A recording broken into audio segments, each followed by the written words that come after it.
So good day and welcome to this workshop on Thyagarajas devotional compositions. Thyagaraja was primarily an art composer.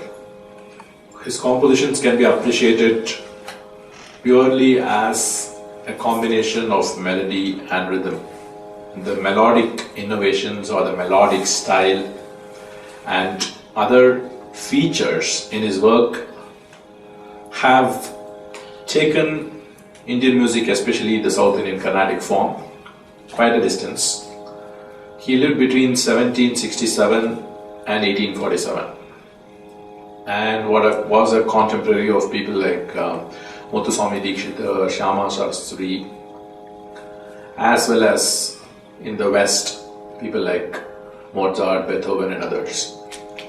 So, the kind of influence that Thyagaraja has had on shaping the very approach to Carnatic music is extremely strong. He's probably, arguably, the most influential composer in Carnatic music. He had several disciples who followed his melodic style and melodic approach, and their disciples and so forth. And even today, his style of composing, which is very accessible to a lot of people. At the same time, it's also sophisticated in its own way when you go deeper to analyze it. And he was also known for his felicity in Telugu and Sanskrit also.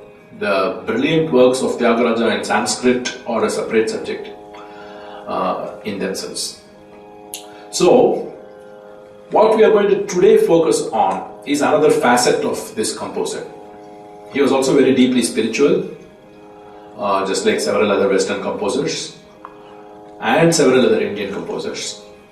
And his spiritual outpourings, which are a part of the normal art music, is also complemented by his devotional pieces, which are intended for group singing and for chorus renditions, either in normal concerts or in other types of events.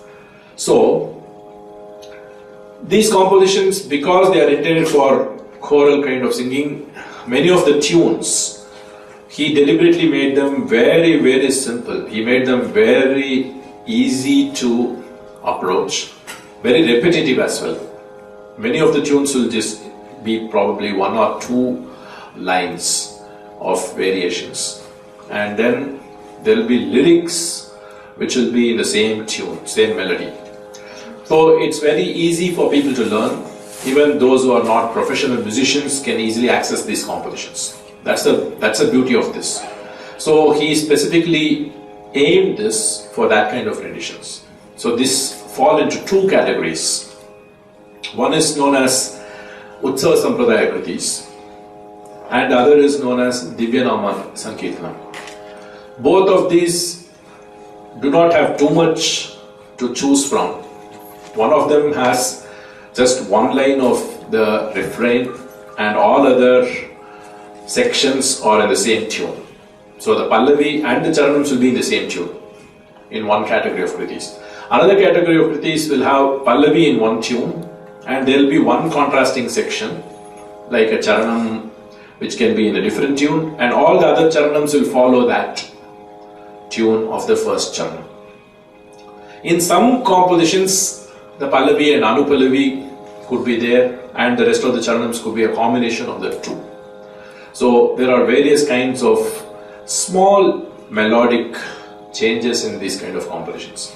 But nevertheless, a common factor is that they are very easy to render. And he composed this for different sets of occasions. Some of it could be just like, his daily worship, where he could write from the early morning songs to the late night compositions, which are part of various types of worships that is generally done. And so let us now look at some of these pieces. And I will start off with a composition in Saurashtra, Meluko Dayani.